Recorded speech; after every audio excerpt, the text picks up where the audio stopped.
Hello everyone, welcome to this IFIM Knowledge Series webinar 4. I am Apurvi Srivastav and let's have a small stimulating session on budget. So when we are talking about budget, we all have been hearing about this concept of Saptarishi, right? But when we hear Saptarishi, we talk about seven divine sages. But now what is this Saptarishi in our budget?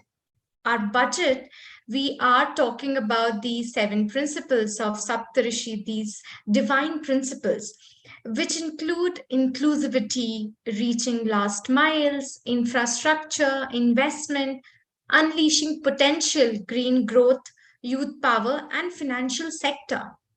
But if everybody is talking about this, we should actually know what is there in it for us. Some people are actually kind of are very happy about it because they are saying that okay, no tax till 7 lakh income. Some people are crying about it, saying that there is a hike of 16% in cigarette. So what exactly are we talking about? We are hearing a lot of things about the budgets here and there, but what are we looking at this series is what is there for us? What is there for the youth here?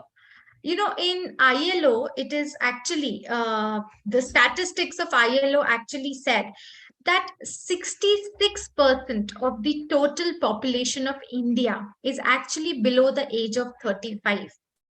That is, if you can see, India has the largest youth population of the world. But now, what we should see is that is this budget talking about our growth and future? Is this budget talking about the how education system would be pushed? Will we need or will we get any sort of an assistance to build new age skill? So that is what I am going to analyze in this particular series, that let's see what's in it for us, for the youth today. So, feel free to drop your questions in the chat box. I will take it up uh, accordingly wherever we'll have the pauses, or maybe, towards the end of the session. But now, if you see this particular budget, which is budget 2023, it kind of has sent a very positive signals when you kind of talk about bridging the gap between the skill development system and the traditional degree. Because we always see as a student or as a young professional, we see that there is a huge gap between the traditional degree and what is there required in the market. There is a gap between this skill set. So therefore, in this budget, you will see that it is being proposed that District Institute of Education and Training, which is DIET, will now be developed as vibrant center of excellence.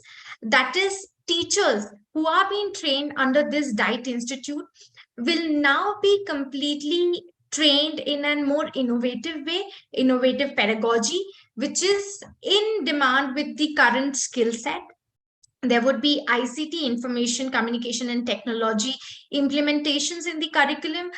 You will see a lot of professional trainings. So basically what it will happen is that there would be a revamp in the whole diet as well as teacher structure, teaching pedagogy, which is nothing but is aligning with our national education policy of 2020.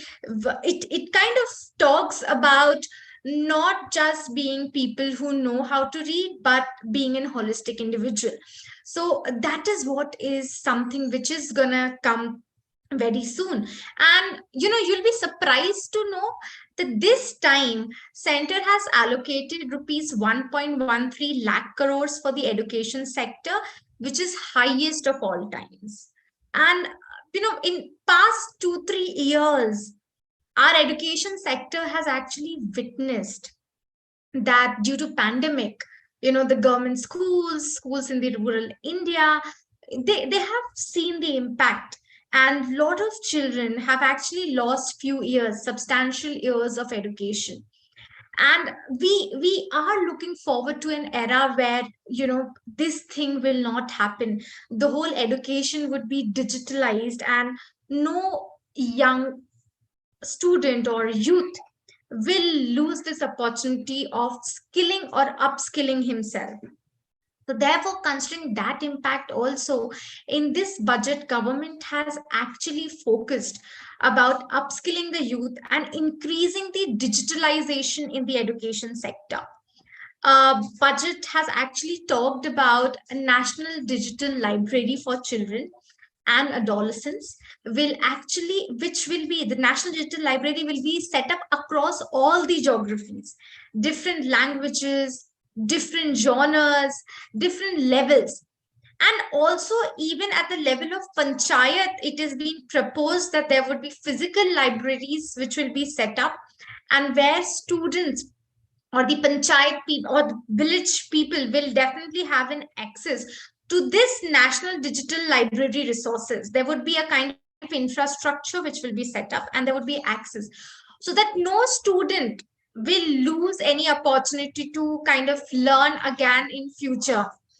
Now, now, digitalization is not only limited to that, but it kind of also talks about National Book Trust. It also talks about Children's Book Trust. What is this National Book Trust or Children's Book Trust? So these, apart from the digital libraries, this National Book Trust and Children's Book Trust is an initiative by the government where, all the organization, it's a pretty old scheme altogether. The scheme and the trust has been in run where, everybody will have access to different books, and they not only in let's just say English, but in a lot of vernacular languages as well.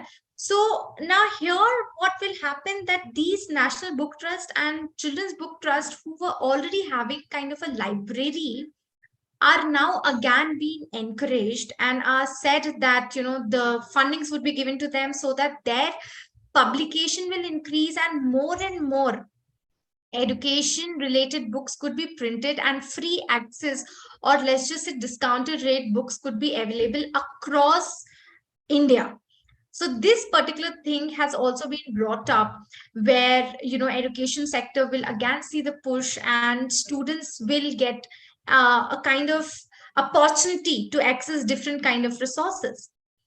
But this effort with regards to students is not only actually limited to this digitalization or digital resources, but one thing in India, what we see is that we have a lot of tribal population, and around 3.5 lakh tribal students will now get education access, because there have been a model which has been proposed in this budget, which we all need to appreciate, which is establishing 740 Eklavya model residential schools. So these would be the residential schools where these tribal students would get hostel facility, as well as at the same time they will get an opportunity to learn and grow holistically. And specifically, government will recruit 38,800 teachers for that particular thing. It kind of links to one of the principles of the budget, that reaching to the last mile. So not only what we are looking at the budget is not only education, but we are also reaching that how far that thing will reach through the digitalization and through Eklavya model. So I think you can definitely see here that in this budget there has been a lot of initiatives which are being brought to kind of bridge the gap or make up the loss of the pandemic in the education sector. We kind of have realized that digitalization in the education sector is very, very important to go forward, right? So this is something which we all need to appreciate, but there's always one big question which should always be in our head, is that if digitalization is happening, is our population equipped to use that digitalization? There could be national digital library, there could be National Book Trust, there could be everything around there where we are providing resources, but is the people or the youth or the student who are living in those tribal areas, who are living in those village areas, who are there in the rural population, or let's just say even in the urban areas, are they equipped to use those new age technologies to learn those education or to use those education resources? So that is also something which is very, very important, which we need to consider, that if digitalization has happened, we need to now impart those skill set. We need to impart those skill set to each and every individual so that they can utilize those resources which are available. But surprisingly, of course, this is a very big question which is there in our head and which should be there in all your heads, that, if all these things are there, if somebody does not know how to use it, how will they use it? So that is also something which is there. And I think which, according to me, is definitely being catered in this particular budget. Because in this budget, it is said that, there would be 30 Skill India International Centers. 30 Skill India International Centers, which will be set across different states. And what these skill centers would be doing is, these skill centers would be giving the opportunity to the youth, to the student, to kind of learn those new age skills. So these centers would be, demand driven. Demand driven in the sense, the formal skill sets which are required in today's market, those skill set would be there. So you're also saying that not only we can see in the budget the education or digitalization has been proposed, but you can also see for the youth to get skill or develop those skill and utilize those resources, those provisions can also be found. One of that you can see is this 30 Skill India International Centers, which we right now discussed. But apart from that, you will also see that there has been, it is actually proposed that 100 labs will be set up in the engineering institute for just developing the applications using 5G services. Means we are in the age where we can see that lot of skill development, lot of research, lot of innovation is going to take place. 100 labs which will just invest in the research, in the development, in the innovation for the applications in the 5G services is something which we can see can definitely bring a complete rehaul in various sectors. But because we are all hearing of these things, that not only we are going for digitalization, but we are talking about make AI also for India, make AI work for India. So all these things we are just linking, and therefore to further to make AI for India campaign something real, true, the dream to come true, we can also see that in this budget there are 3 centers for excellence in artificial and intelligence will also be established in the educational institution.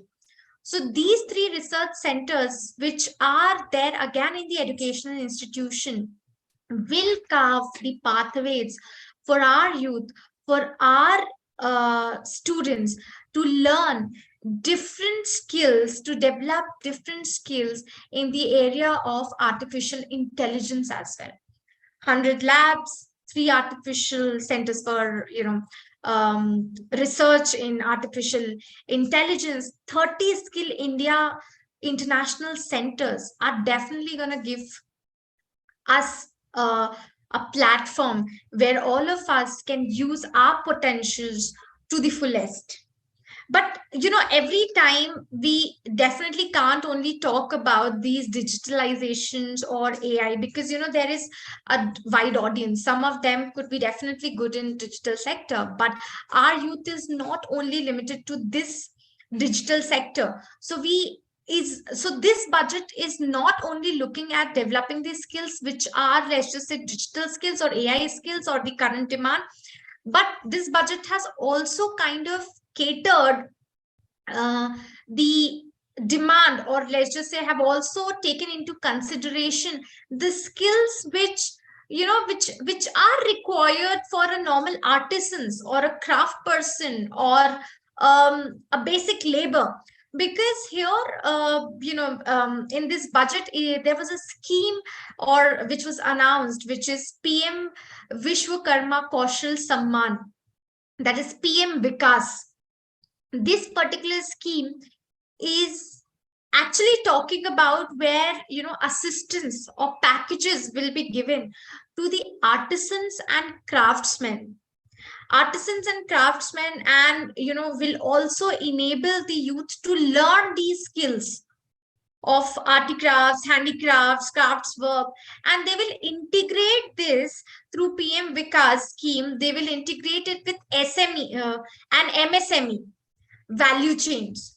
So what will happen, that to these artisans and craftsmen, not only the financial support will be given, no, but they will also be taught how to advance their skills, how to imbibe it with the digital technologies.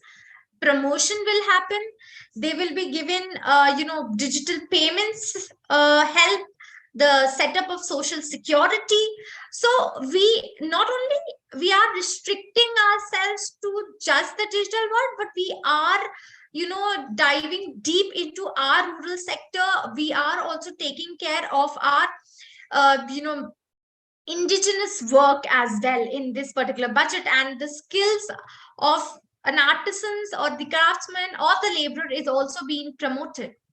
And there is a huge scope, like when we as youngsters, we kind of sometimes it's very difficult for you students or for people who are kind of looking at some of the risk, or they want to kind of try out that what they want to do. There's this phase where we all see that, is this right or is this wrong, is this the path which we need to choose? So for that, we kind of look forward for a lot of internships in different sector. But the whole problem comes here is that, of course, these schemes are helping us to develop our skills in different sector, but whether we also have a kind of a scheme which allows us to experiment and see different genre with the help of internships. Because what happens during the internship, there might not be stipend, and we all feel that, is it worth experimenting, or we would all want to just start something and we would like to deep dive and decide that, okay, fine, this is what it is for us and we need to do it. But considering that flexibility, I was really surprised, and I appreciated this thing, that there is a direct benefit transfer system which has come, which is now, it's basically what is there, that there is a scheme which has been launched pan India. It's a pan India scheme, which is where national apprenticeship promotion scheme it is. So where apprenticeship is being promoted, and a youth can definitely go and try apprenticeship in different industries and different sectors, and they need not have to worry about the salary or the income. They definitely can go for these apprenticeship and develop those skills which are required and which they feel is necessary for them, or which they feel is what they want to do. And what will happen, that stipend support would be given by the government for almost 3 years. So you can see this particular scheme has an ambit to support almost 47 lakh youth. So 47 lakh youth in next 3 years will get the stipend support if they want to go and try under India National Apprenticeship Promotion Scheme. So we will have various different skill development or reskilling or upskilling opportunity.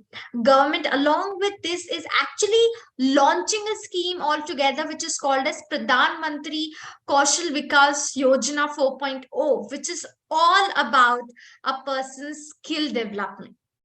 So now what we can actually see is that right now is actually the time to, I always say that when you find a right opportunity, right time, just strike the hammer.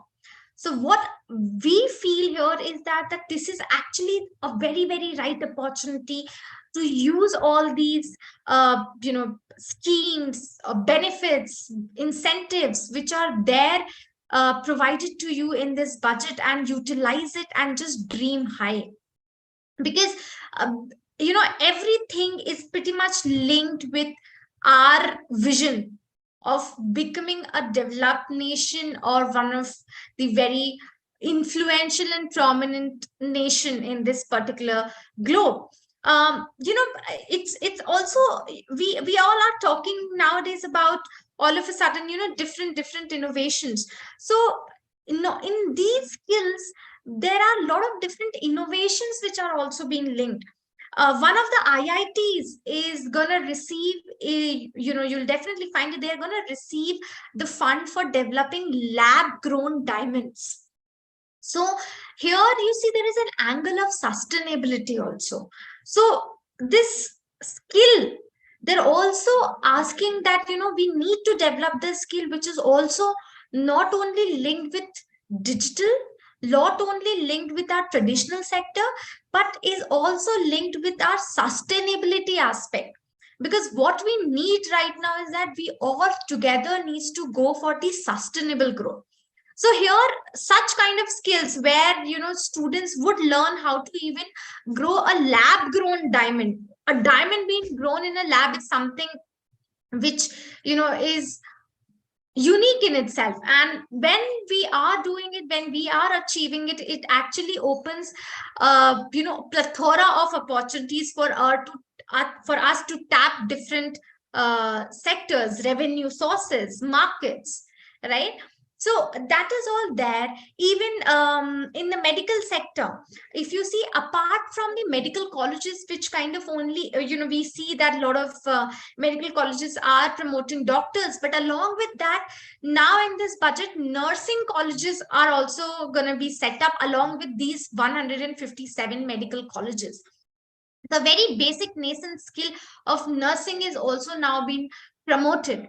But all these things which are happening, and along with that, one thing which we all need not miss is very important, is that our data is also very important as a youth. Because we are getting, of course, we are getting help with regards to skill, we are getting help with regard to education, we are getting help with regards to digitalization, we are getting help with regards to various sectors. But what about our data? Our data is also very, very important, and this data also helps us to kind of do a lot of research and innovation, which we can actually use in various center of excellences, which we can use in various international centers, to kind of go ahead with our various research. So one thing which we all need to also know is that in this budget, national data governance policy is now proposed, which will be released to enable the access to anonymized the data. It will promote the data, the trust, it will handle the issue of data privacy, as well as what will happen, we'll be able to collect more and more data to help us to kind of analyze our own skill sets and see where we need to grow and in which direction we need to grow. Because this is what we are aiming at, and this is what we should look from the budget. So by this whole discussion, we could see that there has been a lot of things which are being offered under this budget for us to skill ourselves. So now again, I would just like to emphasize that it's actually the best opportunity, best time for you to avail all these things out there. Dream big, along with this big, dreamy, positive, aspirational budget, and aim to achieve great heights. Because as APJ Abdul Kalam has said, dream, dream, dream, dream transform into thoughts, and thoughts result into action. This particular budget is actually the result of all the thoughts, or all the dreams, or all the visions which a youth or the government together have for India in future to develop that skill in our young population. And I definitely hope that you all would definitely use it, and this particular session would have helped you to kind of identify where and what you can tap to grow further. Thank you so much. And if there is any question, I would happy to take up.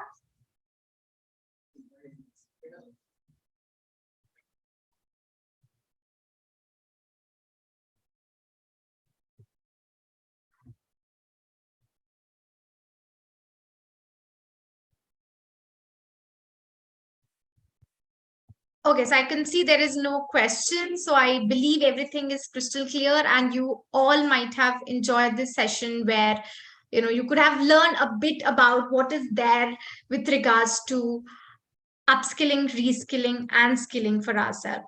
Thank you so much, and I look forward to see you guys again in the next webinar series.